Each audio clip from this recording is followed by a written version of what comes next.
The Marin County housing market continues to be incredibly competitive. Even though inventory is up this year compared to the same time last year, absorption rates are rising in real time. Effective supply is trending lower. 50% of the homes that sold with multiple offers, and on average, homes that sold got 102% of their list price, which means demand is very robust in relation to existing supply. I'm Austin Klar, your lawyer turned real estate agent in San Francisco and Marin County, and in this video, I'm going to break down everything that happened in the Marin County housing market for single-family homes in Q1 of 2024, how it compares to the same time last year, and what we can expect going forward. So whether you're thinking of buying, selling, or you just want to keep a pulse on the market, you have the information you need all in one place and can make the right decisions for yourself based on data. So let's get right into it. Now, the key to everything is supply and demand, and as you can see in this graph, which shows inventory on a weekly basis for single-family homes in Marin County this year and over the prior 4 years. So 2020 through April of 2024, there are 193 homes for sale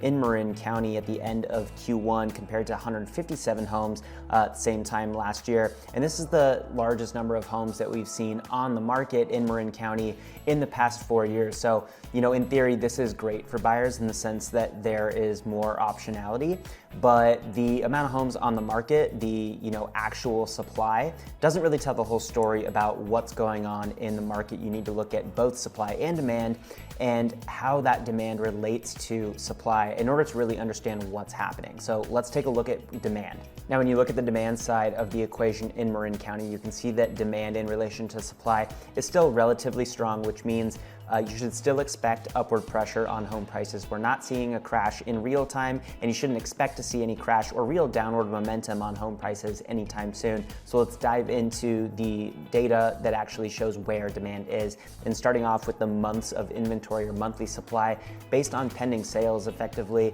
if no new homes came to market, how long would it take for all homes that are on the market to get into contract? And what we can see in Marin County in March is a very low 1.3 months. Just for context, anything between 4 and 5 months is considered a neutral market. Anything below that is a seller's market. Anything above that, a buyer's market. So the lower the number, the stronger demand is in relation to existing supply. And 1.3 months means in less than 5 weeks, every home that's on the market right now, if nothing else came to market, the speed at which homes are getting into contract, every single home that's out there would be in contract within 5 weeks. That's incredibly fast, and it means demand is very, very robust in relation to existing supply. So even though we saw supply trending up compared to the prior 4 years, demand in relation to that supply is also trending up. You can see that 1.3 months, lower than what we saw in any month since last June. So it is very, very robust in relation to existing supply. Absorption rates tell a little bit of a different story, at least compared to last year. You can see the 78% absorption rate we saw in March of 2024 is lower than what we saw in March of 2023, where literally every home on the market got into contract. Remember, absorption rate is the percentage of homes that are on the market that actually get into contract. So March of this year, 78% getting into contract, 100% last year.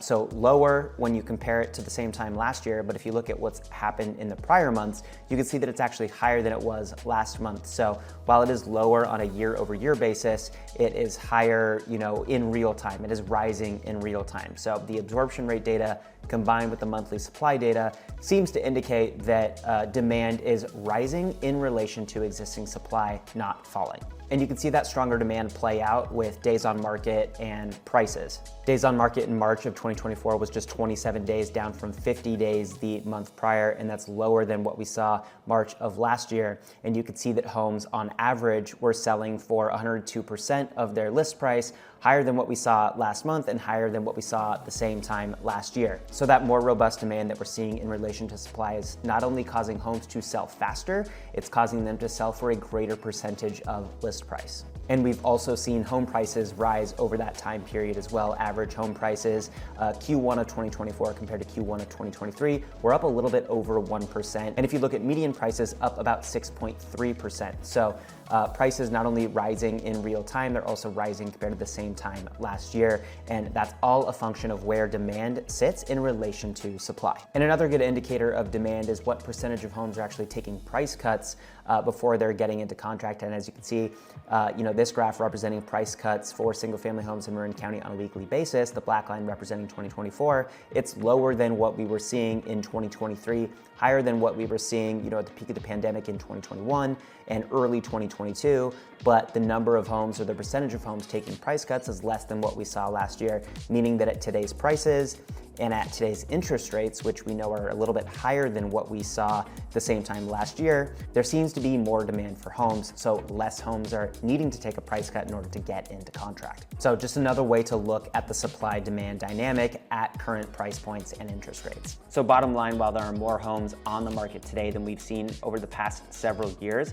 demand is strong in relation to that supply, and that is keeping upward pressure on prices, making them rise in real time and compared to the same time last year. And we don't see any sign in the data indicating that demand is weakening and that prices are going to fall anytime soon. Q2 is typically the high season for real estate, especially out in Marin in the suburbs. So I'm definitely going to be keeping an eye on the data and we'll keep you updated. If you like videos just like this and want to keep a pulse on the market, whether you're buying, selling, or you're just curious about what's going on, make sure to subscribe to my channel for more videos just like this. And don't forget to check out my Instagram, TikTok, and YouTube Shorts. I break down all of these data points in different ways on a much more frequent basis than I do on YouTube, so check those out as well. And if you ever have questions about what's going on in the market or what it means for you, definitely reach out to me. My contact information is in the description below. I will personally answer every call, every email, every text, and I'd be more than happy to help you. Look out for more updates, and I'll see you in the next video.